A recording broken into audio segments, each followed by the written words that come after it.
Olha, quando a gente pensa em filosofia política, os nomes que vêm à cabeça são sempre os mesmos, né? Platão, Maquiavel. Mas e se eu dissesse que um teólogo do século V, bem no meio do colapso do Império Romano, redefiniu o propósito do espado de um jeito que ecoa até hoje? Pois é, vamos mergulhar na surpreendente mente política de Santo Agostinho. Imagina a cena. É no 410. O impensável acontece.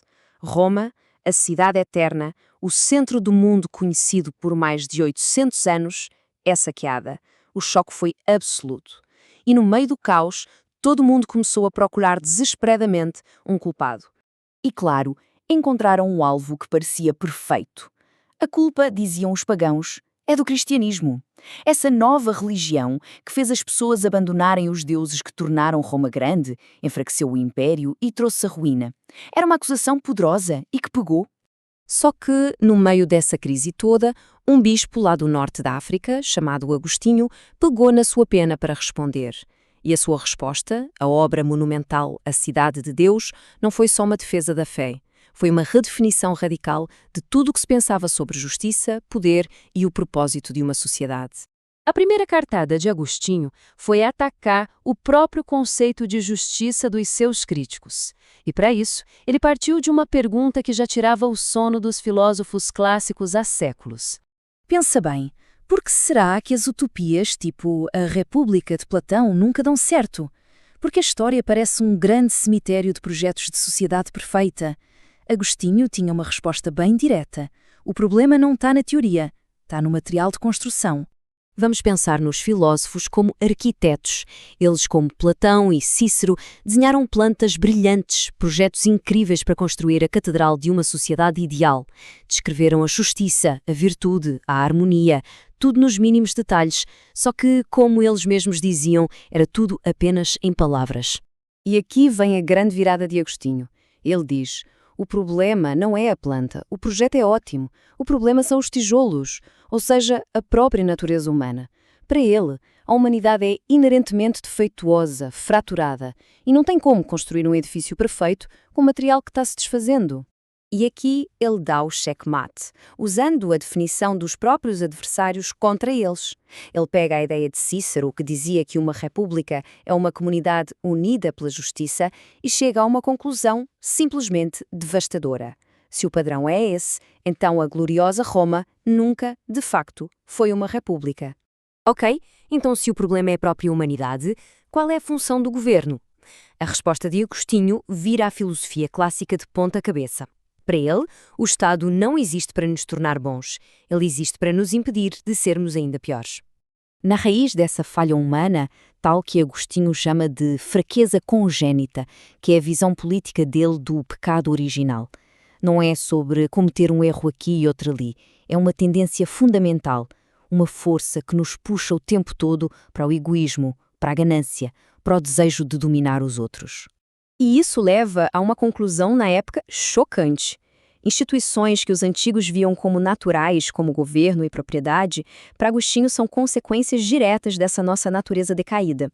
São remédios e punições, não são ideais. Eles são necessários porque, sozinhos, a gente não consegue viver em paz. Essa analogia aqui é perfeita para entender a visão dele. O Estado é uma represa. A função dela não é purificar o rio da natureza humana, é só usar a força para conter o fluxo destrutivo dele. O objetivo não é criar virtude, é só garantir uma paz mínima, frágil. Essa distinção entre os dois tipos de lei é fundamental. A lei eterna de Deus é perfeita, imutável e julga o coração, as intenções. Já a lei humana, bem, ela é uma sombra imperfeita disso. Ela não pode nos tornar bons, só pode punir nossas ações externas para manter a ordem. No fundo, ela permite males menores para evitar o caos total. Com essa base toda construída, Agostinho apresenta a sua teoria mais famosa, uma forma completamente nova de enxergar a história humana, não através de impérios ou nações, mas através de duas cidades invisíveis que estão em oposição. E a diferença entre essas duas cidades não é geográfica, não é política. É uma questão do coração. É sobre o que a gente ama em última instância. Os cidadãos da cidade de Deus amam a Deus acima de tudo. Já os da cidade terrena amam a si mesmos acima de tudo. Todo o resto é consequência dessa escolha fundamental. E isso aqui é crucial entender. Não dá para a gente apontar para um país e dizer essa é a cidade de Deus e para outro e dizer essa é a cidade terrena. Elas estão completamente misturadas, em todas as nações, em todas as cidades, até mesmo dentro da própria igreja. Agostinho usa essa parábola bíblica poderosa para explicar por que é assim. Nesta vida, o bem e o mal, os cidadãos do céu e os da terra, coexistem lado a lado. Tentar arrancar o joio à força aqui na terra seria destruir o trigo junto. Essa separação final não é tarefa nossa. Certo. Então, o que isso significa na prática? Se uma pessoa é cidadã da cidade celestial, como ela deve viver aqui na Terra?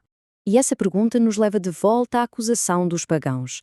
Eles diziam exatamente isso, que a lealdade a uma pátria no céu enfraquece o patriotismo na Terra, que os cristãos eram de cidadãos apáticos, só esperando o outro mundo enquanto este aqui pegava fogo.